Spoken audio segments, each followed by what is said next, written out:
Ate Ana, kamusta na? Kanina sa work napansin ko medyo matamlay ka. Okay lang bang lahat? Ay, oo. Kasi kanina napag-usapan natin na patapos na ang 2020. Naisip ko lang parang wala naman akong masyadong nagawa ngayong taon. Halos puro trabaho at bahay lang.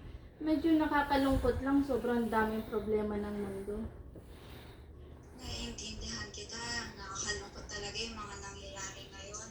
Pero Ate Ana, alam ko mahilig kang magbasa ng mga books. Sa tingin mo kaya, may isang book kaya na makakahanap tayo doon ng maraming payo para maging masaya sa buhay? Ay, oo. Ang Biblia. Actually, meron akong Biblia dito. Ayun, sige te. Pwede mo pang kunin tapos basahin mo yung awit 1, 1 and 2. Hintayin kita. Ay, sige. Sandali lang ha.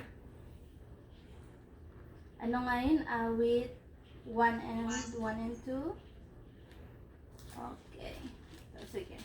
Sabi dito, maligaya ang taong hindi sumusunod sa payo ng masasama at hindi tumatayo sa daan ng mga makasalanan at hindi umuupo sa upuan ng mga nangungutya. Sa halip, nalulugod siya sa kautusan ni Jehovah at ang kautusan niya ay binabasa niya ng pabulong araw at gabi.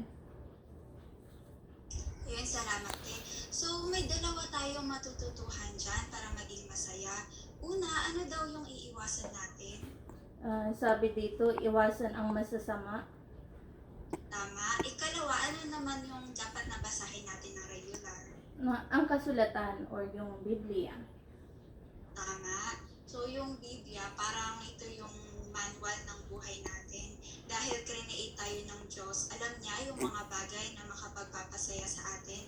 At nilagay niya lahat yun dito sa Biblia. Kahit na more than 2,000 years na nga itong naisulat, hanggang ngayon practical pa rin. So, napakahalaga talaga na basahin ito ng regular.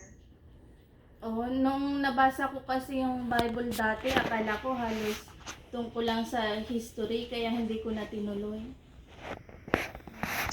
May isi-share ako sa yung link ng isang magazine. Yung title, Hanapin ang Katotohanan. Nandiyan yung mga topics na mababasa sa Bible para may idea ka din. Sige, babasahin ko yan.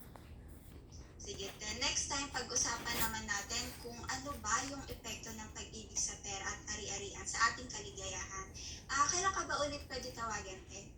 Siguro sa Saturday uli, ganitong oras din, mga 7 p.m. Okay, sige, te. Salamat. Kita tayo sa work bukas. Sige.